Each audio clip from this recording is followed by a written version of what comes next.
Bismillahirrahmanirrahim. Assalamualaikum warahmatullahi wabarakatuh. Selamat malam. Perkenalkan, saya Ahmad Sofyan. Hari ini saya akan membahas mengenai Proklamasi Kemerdekaan Indonesia. Proklamasi Kemerdekaan Indonesia adalah sebuah peristiwa yang tidak akan sampai lupa dalam catatan sejarah.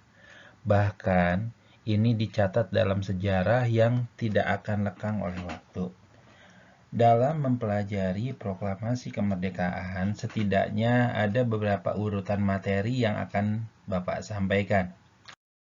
Yang pertama adalah Jepang menyerah kepada sekutu, peristiwa Rengas Dengklok, kemudian perumusan teks proklamasi, pembacaan teks proklamasi, penyebaran berita proklamasi, rapat lapangan IKADA, sambutan rakyat, dan makna proklamasi. Untuk mempersingkat waktu, kita mulai dari yang pertama. Oke, ya, kita lihat. Nah, Jepang menyerah kepada sekutu. Nah, seperti kita tahu bahwa yang namanya Jepang, dia ikut dalam apa? Ikut dalam Perang Asia Timur Raya, zona Pasifik. Di mana pada waktu itu pertama kali Jepang menyerang pangkalan Amerika Serikat yang bernama Pearl Harbor. Nah, dari kejadian itu ada istilah fase pembalikan, di mana awalnya Jepang menang, sekutu kalah. Lalu berbalik, sekutu menang, Jepang kalah. Nah, apa yang bisa kita sampaikan di sini? Nah, kata kunci yang pertama yang menjadi dasar dari proklamasi kemerdekaan Indonesia adalah yaitu Jepang menyerah kepada sekutu. Jepang menyerah kepada sekutu ini dikarenakan karena pada waktu itu Amerika Serikat melakukan pengeboman terhadap dua kota Jepang yaitu Hiroshima dan Nagasaki. Alasannya kenapa kok dipilih Hiroshima dan Nagasaki? Karena pada waktu itu Hiroshima dan Nagasaki merupakan kota yang sangat penting pada waktu itu sebagai pusat industri, pusat ekonomi, dan lain-lain. Nah, untuk menghindarkan korban yang berjatuhan, maka pemerintah Jepang, khususnya dalam hal ini Kekaisaran Jepang, menyatakan menyerah pada sekutu dan menyerah tanpa syarat tanggal 14 Agustus 1945.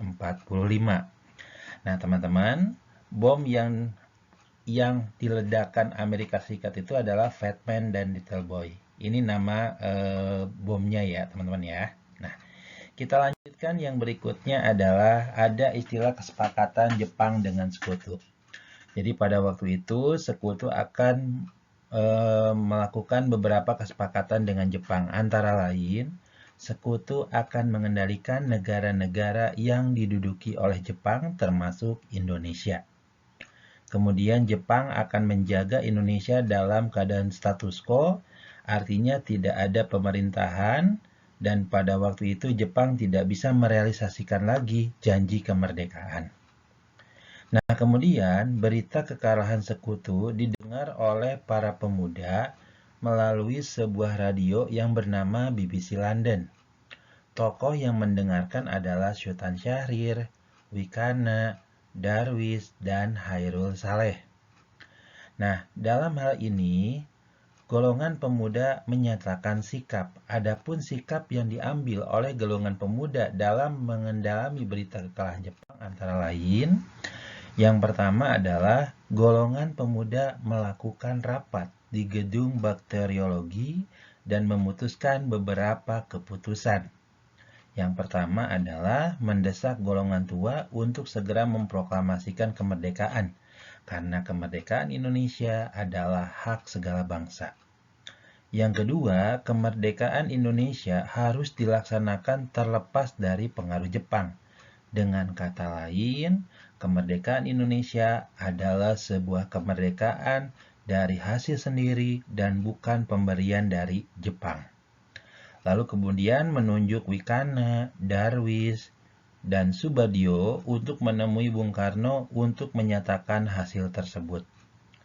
Nah, menyikapi tuntutan dari pemuda itu, respon dari Soekarno antara yaitu Soekarno menolak keinginan golongan pemuda. Kenapa? Karena beberapa pertimbangan sebagai berikut. Yang pertama, belum ada kepastian Jepang sudah kalah dan menyerah. Yang kedua, waktu yang tepat untuk memproklamasikan kemerdekaan menunggu keputusan dari PPKI. Lalu kemerdekaan itu adalah berproses dan bukan proses yang tergesa-gesa. Jadi Bapak ulang sekali lagi, menyikapi tuntutan dari kaum pemuda, respon dari Soekarno adalah menolak keinginan golongan pemuda. Penolakan ini dilatar belakangi oleh beberapa pertimbangan. Yang pertama, belum ada kepastian Jepang sudah kalah dan menyerah. Yang kedua, waktu yang tepat untuk memproklamasikan kemerdekaan menunggu keputusan PPKI. Kemerdekaan itu berproses dan bukan proses tergesa-gesa. Nah, kita lanjutkan lagi. Latar belakang perbedaan golongan tua dan golongan muda. Ini untuk apa? Untuk peristiwa Rengas Dengklok, teman-teman. Nah, ini ya, teman-teman ya. Jadi peristiwa Rengas Dengklok ini latar belakangnya karena perbedaan antara pendapat golongan tua dan golongan muda. Golongan tua menginginkan kemerdekaan itu pelan-pelan saja berproses karena yang namanya kemerdekaan bukanlah sesuatu yang terburu-buru. Dikhawatirkan prosesnya tidak maksimal. Kalau golongan muda inginnya kemerdekaan itu secepatnya karena pada waktu itu posisinya sekutu belum datang dan Jepang sudah menyerah. Nah, kemudian tujuan dari peristiwa Rengas Dengklok adalah mengamankan Soekarno dan Hatta dari pengaruh Jepang. Eksekutornya adalah Yusuf Kunto, Wikana, Singgih, dan Hairul Saleh. Tanggal terjadinya yaitu 16 Agustus 1945 jam 4 pagi.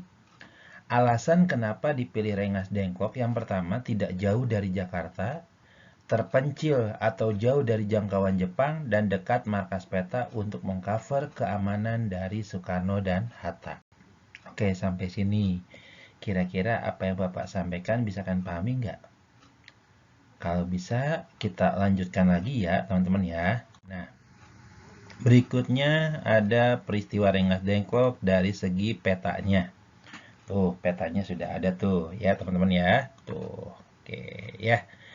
Nah, kita lanjutkan lagi teman-teman. Berikutnya, nah ini dia nih. Oke, set. Perumusan teks proklamasi. Nah, jadi pada waktu itu Soekarno dan Hatta itu kan berada di Rengas Dengklok, Ahmad Subarjo menyusul. Nah, ketika nyampe di Rengas Dengklok, yang dilakukan oleh Ahmad Subarjo adalah melakukan negosiasi dengan para pemuda untuk membawa Soekarno dan Hatta dari Rengas Dengklok ke kota Jakarta. Dengan jaminan, apabila besok tanggal 17 Agustus jam 12 siang proklamasi kemerdekaan tidak dikumandangkan, maka golongan pemuda boleh membunuh Ahmad Subarjo. Nah, atas itulah kemudian golongan pemuda bisa golongan pemuda mengizinkan Ahmad Subarjo membawa kembali Soekarno dan Hatta dari Rengas Dengklok ke kota Jakarta, ya. Nah, kemudian rombongan Soekarno dan Hatta sampai di kota Jakarta jam 23.30 waktu Jawa zaman Jepang atau jam 23 malam. Kemudian bersama rombongan lain, ya mereka menghubungi Tadashi Maeda. Nah, di rumah Tadashi Maeda apa yang mereka lakukan? Mereka melakukan sebuah peristiwa penting, yaitu perumusan teks proklamasi. Teks proklamasi disusun oleh 3 orang. Yang pertama, alenia pertama adalah Ahmad Subarjo, alenia kedua adalah Muhammad Hatta, dan yang menulisnya adalah Soekarno, serta saksinya adalah BM Dia. Nah, ini teman-teman teks yang aslinya ya, sebelum diketik oleh Sayyid Melix. Ini teks aslinya yang waktu itu sempat dibuang, kemudian diselamatkan kembali oleh siapa? Oleh yang namanya BM Dia. Nah, Kita lanjutkan lagi ya. Ini naskah proklamasi tulisan Bung Karno. Nah, ini perumusan teks proklamasi nih teman-teman ya. Nah, lihat. Nah, naskah teks proklamasi ditulis tangan oleh Bung Karno dan ditulis oleh Sayuti Melik. Atas usul Soekarni, naskah yang diketik tersebut ditandatangani oleh Soekarno dan Hatta atas nama bangsa Indonesia. Nah, kita lanjutkan lagi. Nah, ketika teks proklamasi diketik oleh Sayuti Melik, terdapat perubahan kata dalam teks. Yang pertama adalah kata tempo diganti dengan kata tempo. Yang kedua, kata wakil-wakil Indonesia diganti jadi atas nama bangsa Indonesia. Dan ada tulisan Jakarta hari 17 bulan 8 tahun 05 ya. Nah, ini adalah gambar naskah teks proklamasi yang disusun oleh Sayuti Melik. Nah, kemudian teman-teman lihat pernyataan proklamasi kemerdekaan. Pembacaan proklamasi kemerdekaan dilaksanakan pada hari Jumat tanggal 17 Agustus jam 10 pagi. Proklamasi dibacakan di Jalan Pegangsaan Timur nomor 56 Jakarta jam 10 pagi. Nah, ini gambarnya ya teman-teman ya. Nah, kemudian ini gambar untuk pernyataan proklamasi nih teman-teman. Oh ya, gimana kita lihat bagaimana bangsa Indonesia pada waktu itu sedang giat-giatnya berjuang untuk berdirinya negara kita saat ini. Ya, kita lihat lagi. Kemudian acara yang disusun dalam pembacaan. Jadi susunan acaranya apa aja? Yang pertama, pidato singkat dari Bung Karno. Itu yang pertama. Yang kedua adalah pembacaan teks proklamasi kemerdekaan Indonesia. Yang ketiga, pengibaran bendera merah putih oleh Suhud dan Latif Hendraningrat. Yang keempat, sambutan dari Wali Kota Suwiryo dan Dr. Muwardi. Nah, teman-teman, ini adalah salah satu yang diucapkan oleh Bung Karno ketika beliau memproklamasikan kemerdekaan. Dengan adanya proklamasi kemerdekaan menandai babak baru dalam sejarah Indonesia yang semula negara tersebut dijajah menjadi negara yang merdeka. Kemudian lanjut, ini proklamasi ya yang diinikan ya. Nah, kemudian menurut kalian ada nggak sih yang namanya proklamasi itu memiliki makna? Ada, teman-teman. Proklamasi memiliki maknanya. Yang pertama, makna proklamasi adalah merupakan titik puncak kemerdekaan Indonesia. Indonesia terlepas dari belenggu penjajahan dan negara Republik Indonesia lahir. Nah, kemudian teman-teman, penyebaran berita proklamasi yang pertama adalah surat kabar Suara Asia dan Cahaya dari Kota Bandung.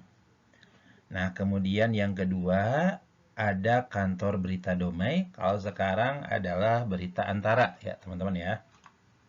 Melalui pamflet, melalui utusan daerah, dan lain-lain. Nah, ini ya teman-teman ya. Oke.